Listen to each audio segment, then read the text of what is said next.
پہلی بار سلطان نے سوچا کہ زندگی اتنی آسان کہیں بھی نہیں ہے جتنی آسان اپنے گھر کی چار دیواری کے اندر تھی۔ دنیا کی ہر مشکلات سے فاصلہ تھا اور اپنے طور پر سوچنے کے لیے کچھ بھی نہیں تھا، جبکہ ہوٹل کے اس کمرے میں رہ کر وہ بہت عرصے تک اپنی اس رقم پر گزارا نہیں کر سکتا تھا۔ زندگی کو آگے بڑھانے کے لیے کیا کرنا ہوگا، کوئی بات سمجھ میں نہیں آ رہی تھی۔ شام کے گہرے سائے سیاہی پھیلا رہے تھے۔ وہ باتھ روم کی جانب چل پڑا اور دیر تک پانی سے اپنے جسم اور روح کو صاف کرتا رہا۔ بہت دیر تک کمرے میں وقت گزارا اور اس کے بعد لباس وغیرہ تبدیل کر کے ہوٹل کے وسیع ہال کی جانب چل پڑا۔ زندگی جو بھی راستے متعین کرتی ہے، وقت خود بخود ان سے روشناسی کروا دیتا ہے۔ ایک قبرستان سے لے کر یمن تک کا یہ فاصلہ طے ہوا تھا۔ سارے کام ہنگامی طور پر ہو رہے تھے اور بات اسی سرکشی کی تھی جو اس کے اندر پروان چڑھ رہی تھی اور جس نے اسے زندگی کے سیدھے راستوں سے ہٹا کر ٹیڑھے میڑھے راستوں پر پھینک دیا تھا۔ ہوٹل کے ہال میں ایک طرف آرکیسٹرا موسیقی کی تانے اڑا رہا تھا۔ وہ ایک میز پر آ کر بیٹھ گیا جو اس کے لیے مخصوص تھی۔ ابھی اسے بیٹھے ہوئے زیادہ دیر نہیں گزری تھی کہ اچانک کوئی اس کے سامنے آ کھڑا ہوا۔ سر اٹھا کر دیکھا تو جہاز میں ملنے والا وہی سرپھرا شخص تھا جس نے اس حسین لڑکی کے بارے میں کچھ الفاظ کہے تھے۔ اس نے اس وقت خاصا مہذب لباس پہنا ہوا تھا اور چہرے سے بھی بالکل اسی انداز میں نظر آ رہا تھا۔ تب وہ کہنے لگا، اگر اجازت ہو تو میں کچھ وقت تمہارے ساتھ گزارنا چاہتا ہوں۔ اس کے لب و لہجے میں ایک ٹھہراؤ اور وقار تھا۔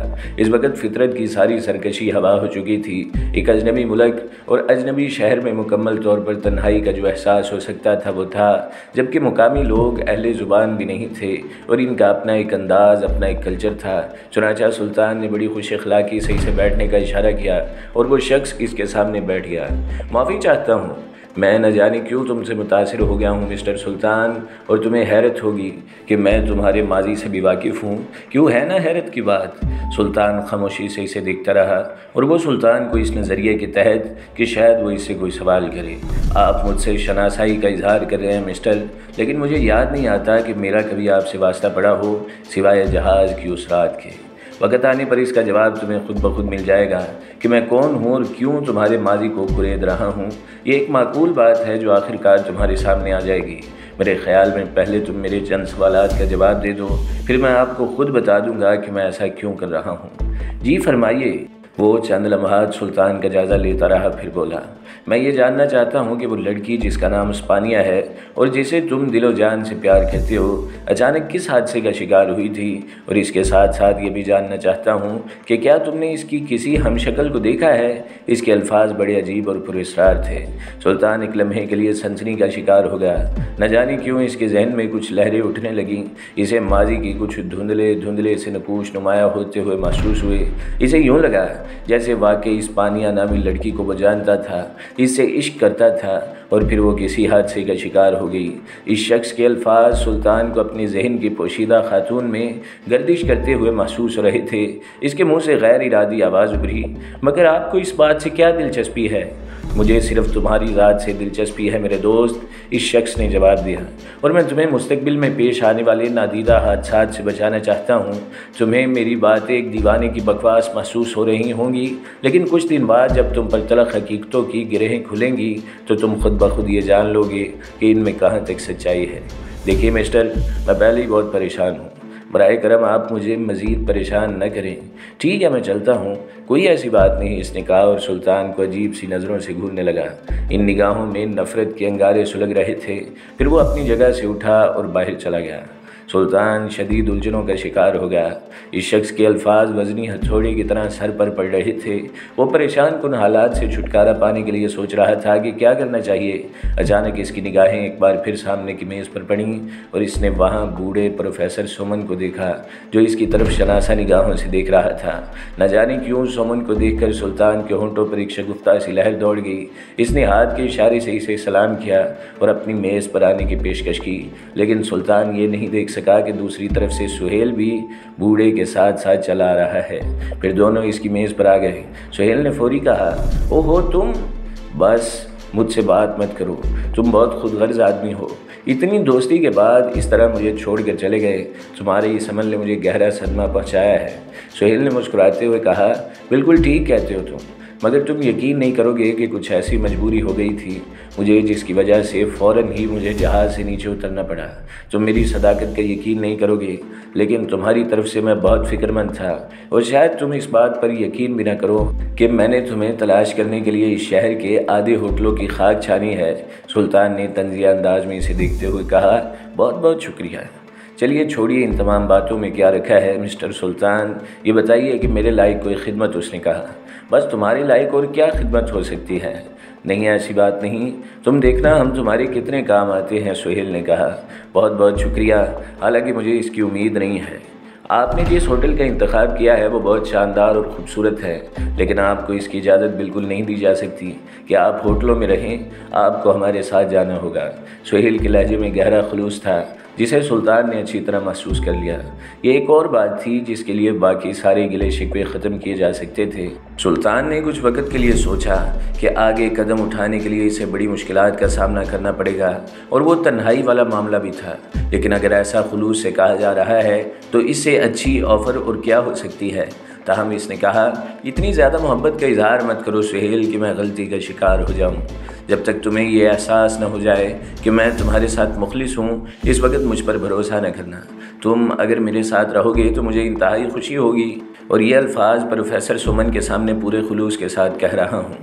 پروفیسر سمن نے کہا، اور تم اس شخص کو نہیں جانتے سلطان، یہ ایک ایسے باپ کا بیٹا ہے جس کی تعریفیں کیے ہوئے میری زبان نہیں تھکتی۔ اس شخص نے زندگی بھر خود پر اعتماد کیا اور وہی چیز اپنے بیٹے میں وجود میں اتار دی۔ اگر یہ تم سے اپنے ساتھ قیام کرنے کے لیے کہہ رہا ہے تو اس کا مطلب ہے کہ یہ غلط بیانی نہیں۔ سلطان کے اندر خوشی کی ایک لہر اٹھ گئی۔ یہ تو بہت ہی اچھی بات تھی، اس طرح ان پراسرار واقعات کے بارے میں جاننے کا موقع بھی مل جائے گا جو پیش آ رہے ہیں۔ وہ اب نہ جانے کیوں اس کے ماضی کو کلید رہے تھے۔ ٹھیک ہے، اگر واقعی میری تقدیر میں اتنا اچھا دوست لکھا ہے تو میں انکار نہیں کروں گا، لیکن آج نہیں، کل میں تمہارے ساتھ چلوں گا، سلطان نے کہا۔ آج رات کیوں نہیں؟ اس نے کہا۔ آج کی رات میں تنہائی کے سلگتے ہوئے جنگل میں گزارنا چاہتا ہوں۔ سلطان اور سہیل مسکرا کر گردن ہلانے لگے، پھر بولا، ٹھیک ہے، ایک رات تمہیں دی جاتی ہے، لیکن جناب راتوں رات کہیں دور ہونے کی کوشش نہ کریں۔ نہیں، میں سچا انسان اور کوشش کرتا ہوں کہ کوئی ایسی بات نہ کروں جو سچ پر مبنی نہ ہو۔ ویری گڈ، یہ بہت اچھی بات ہے۔ اس دوران بوڑھا سمن خاموشی سے سلطان کی صورت دیکھ رہا تھا۔ ایسا لگ رہا تھا جیسے اس کے ذہن میں کوئی خاص خیال ہو، یا پھر وہ سلطان کے چہرے پر ماضی کے کچھ نہ کچھ تلاش کر رہا ہو۔ کافی دیر تک ان لوگوں کے ساتھ نشست رہی اور اس کے بعد سہیل نے اجازت مانگ لی۔ سمن بھی اس کے ساتھ ہی اٹھ گیا۔ جب وہ دونوں باہر چلے گئے تو سلطان بھی اپنی جگہ سے اٹھ گیا۔ وہ یہ سوچ رہا تھا کہ ابھی کمرے میں جانے سے کوئی فائدہ نہیں، تھوڑا سا باہر کی دنیا کی سیر کی جائے۔ وہ ہوٹل کی عمارت سے باہر آ گیا۔ ہر طرف ایک عجیب سی چہل پہل تھی۔ وہ اس چہل پہل میں کافی دور تک نکل آیا۔ چھوٹی چھوٹی کافی شاپ سڑک کے فٹ پاتھوں پر بنی ہوئی تھیں اور ان میں اچھی خاصی رونق نظر آ رہی تھی۔ ایک جگہ سے گزرتے ہوئے کافی کی بہترین خوشبو محسوس ہوئی تو ایک بار پھر بے اختیار کافی پینے کو دل چاہا اور وہ سٹاپ میں آ کر بیٹھ گیا۔ ویٹر سے اس نے بلیک کافی طلب کی اور اس کے چھوٹے چھوٹے گھونٹ حلق میں اتارنے لگا۔ کافی کی کڑواہٹ ایک بار پھر ذہن میں گھٹن بننے لگی کہ اچانک ہی وہی 40 سالہ شخص نظر آیا جو سلطان کو جہاز میں ملا تھا، اور اب یہ اس کی تیسری ملاقات تھی۔ وہ تیزی سے آگے بڑھا اور اس کے قریب آ گیا۔ آتے اس نے دونوں ہاتھ میں اس پر ٹکاتے ہوئے کہا، اور تم انہی راستوں پر سفر کر رہے ہو جن راستوں سے میں تمہیں بچانا چاہتا ہوں۔ سلطان نے چونک کر اسے دیکھا اور ایک بار پھر غصے کی لہر اس کے دماغ میں اٹھی، لیکن پھر اس نے سوچا کہ اس شخص کے بار بار آنے کی وجہ کیا ہو سکتی ہے۔ کم از کم اسے تھوڑی سی توجہ دے کر پوچھا تو جائے کہ بات کیا ہے۔ چنانچہ اس نے کہا، دیکھو، اگر تم واقعی کچھ بتانا چاہتے ہو تو آؤ بیٹھو، مجھے بتاؤ کہ تم آخر کس طرف میری رہنمائی کرنا چاہتے ہو۔ تم کون ہو، کیا ہو؟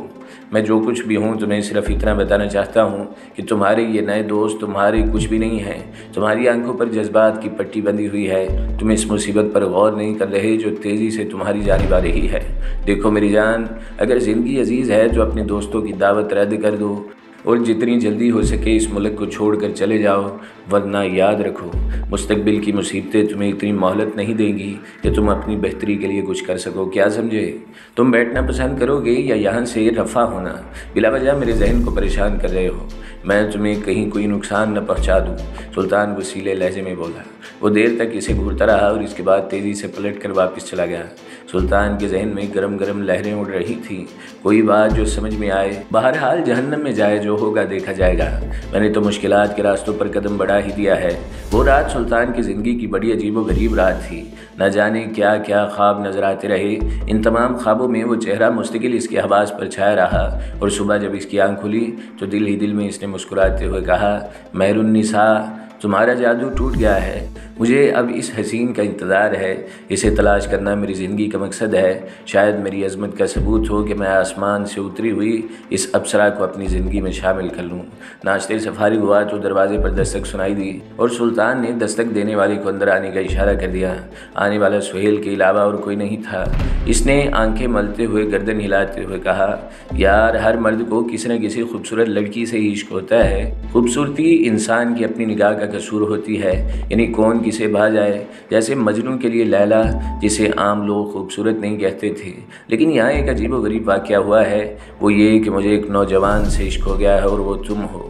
اچھا، اس سے پہلے کہ تم میرے الفاظ پر کوئی تبصرہ کرو، تمہیں ایک اہم اطلاع دینا ضروری سمجھتا ہوں، اور یقین کرنا جو ہوا ہے وہ بالکل اچانک ہوا ہے، پہلے سے کوئی منصوبہ نہیں تھا، پر دیکھو ہونی ایسے ہی ہو کر رہتی ہے۔ کیا؟ سلطان نے تعجب بھرے لہجے میں کہا، آج میری منگنی ہے۔ ویسے تم یقین کرو، یہ دن برسوں کی خواری کے بعد نصیب ہوا ہے کہ میں اپنی محبوبہ، جسے میں برسوں سے پیار کرتا چلا آیا ہوں، حاصل کرنے میں کامیاب ہوا ہوں۔ اس نے مجھ سے اقرار محبت کر لیا ہے۔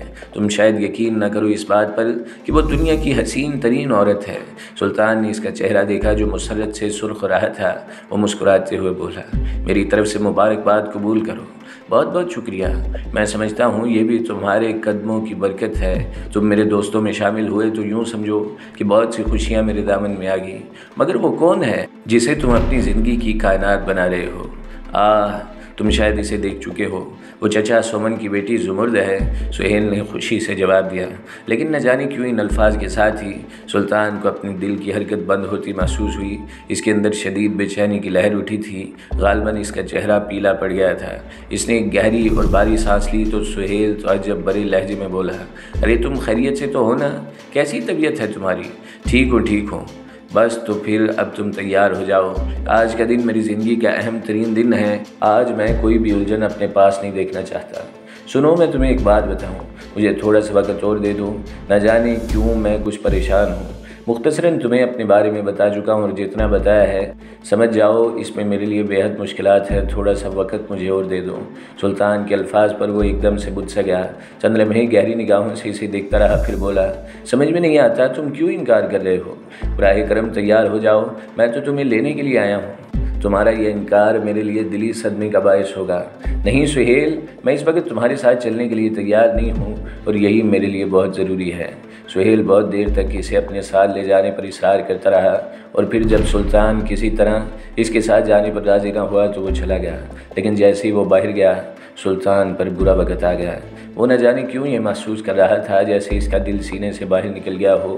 بہت دیر تک وہ غم و اندوہ میں بیٹھا رہا کہ ایک بار پھر دروازے پر دستک ہوئی، اور اس نے جلدی سے اپنے آپ کو سنبھال لیا اور بھاری لہجے میں بولا، آؤ، کون ہے بھائی؟ کوئی اندر آ گیا۔ سلطان نے سر اٹھا کر دیکھا تو سامنے شرابی کھڑا ہوا تھا۔ تم نے اس کے ساتھ جانے سے انکار کر کے وقتی طور پر اپنی زندگی پر منڈلاتے ہوئے خوفناک بادلوں کا رخ بدل دیا ہے، مگر اس بات کو تم نظر انداز مت کرنا کہ دشمن اپنے ایک وار میں ناکام ہو کر دوبارہ پینترے بدل کر حملہ آور ہوتا ہے، سمجھے؟ ایک منٹ، تم ادھر آؤ اور بیٹھو میرے ساتھ، ورنہ جو کچھ اس کے بعد ہوگا اس کے ذمہ دار تم خود ہوگے۔ سلطان کے اس انداز پر نہ جانے کیوں اس کے ہونٹوں پر مسکراہٹ پھیل گئی۔ وہ بیٹھ گیا اور اس نے کہا، میرا نام دانش ہے، تم یقیناً میرے نام کے بارے میں جاننا چاہتے ہوگے، لیکن تم نے تو کوئی اور ہی نام بتایا تھا۔ جو کچھ بھی تھا، اس وقت میں تم سے بالکل مخلص ہوں۔ میرا نام دانش ہے، سمجھے؟ اور جو کچھ تم نے کہا ہے، تمہیں اس کا اندازہ ہے کہ تمہاری ہر بات مجھے بے بسی کے کھولتے ہوئے سمندروں کی گہرائی میں لے جا رہی ہے۔ ٹھیک ہے، آج کے بعد شاید تم سے میری ملاقات اس وقت ہو جب تم… وہ اچانک خاموش ہو گیا اور ساکت نگاہوں سے سلطان کو گھورنے لگا، پھر بولا، ابھی وقت ہے کہ تم اس ملک سے جا سکتے ہو، پھر شاید یہ حالات نہ رہیں کہ تم اپنے وطن آسانی سے جا سکو۔ وضاحت کرو کیوں؟ سلطان نے کہا۔ میری زبان پر پہرے ہیں، میں اگر تمہیں کچھ بتانا بھی چاہوں تو شاید میری زبان میرا ساتھ نہ دے سکے۔ اس نے کہا، مگر میں کیسے سمجھوں کہ تم کیا کہنا چاہتے ہو؟ مستقبل میں پیش آنے والے ایسے کون سے حالات ہیں جن سے تم مجھے آگاہ کرنا چاہتے ہو؟ کاش میں تمہیں کچھ اور بتا سکتا۔ میں تم سے صرف اتنا کہنا چاہتا ہوں کہ تم فوراً اس ملک کو چھوڑ دو۔ مگر کیوں؟ آخر کیوں؟ سلطان نے کہا، دیکھو میں جانتا ہوں کہ میری اس نامکمل وضاحت سے تمہاری الجھن میں اضافہ ہی ہوگا، کمی نہیں۔ یوں سمجھ لو کہ میں ایک ایسا انسان ہوں جو تمہیں مستقبل میں پیش آنے والے واقعات سے آگاہ کر سکتا ہوں۔ میرے دل میں تمہارے لیے ایک درد ہے، یہ درد ہم سارے انسانوں کا مشترکہ سرمایہ ہے، مگر میں اس بات کی وضاحت کرنے سے مجبور ہوں کہ جو خطرات کسی بھیانک اژدہے کی طرح تمہیں نگلنے کے لیے تمہارے قریب آ رہے ہیں وہ کیا ہیں؟ سلطان نے کہا، کاش میں تمہیں بتا سکتا۔ تمہارے ساتھ گہری ہمدردی رکھتے ہوئے بھی میں اس کے علاوہ تمہاری اور کوئی مدد نہیں کر سکتا۔ دانش کی باتیں پگھلے ہوئے شیشے کی طرح سلطان کے کانوں میں اترتی رہیں۔ اچانک ایک بار پھر وہ اٹھ گیا تو اس نے جلدی سے کہا، تم کچھ اور دیر نہیں بیٹھو گے؟ سلطان نے کہا، نہیں میری جان، مجھے جانے دو۔ کاش تم مجھ پر یقین کر کے وہ سب کچھ کر لو جو میں نے تم سے کہا ہے، دانش نے کہا، اور اس کے بعد وہ پھر اس طرح باہر نکل گیا۔ سلطان پر بوکھلاہٹوں کے دورے پڑ رہے تھے۔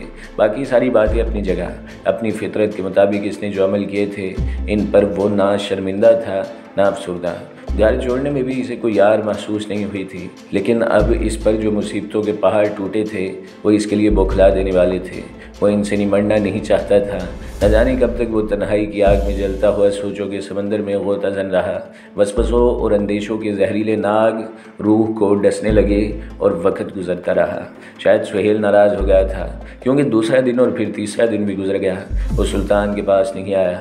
سلطان ایک عجیب کشمکش میں مبتلا تھا۔ تیسرے دن وہ کمرے سے نکلا، ساحل کی طرف چل پڑا۔ دیر تک ساحل پر مختلف ملکوں کے سیاحوں کو دیکھتا رہا۔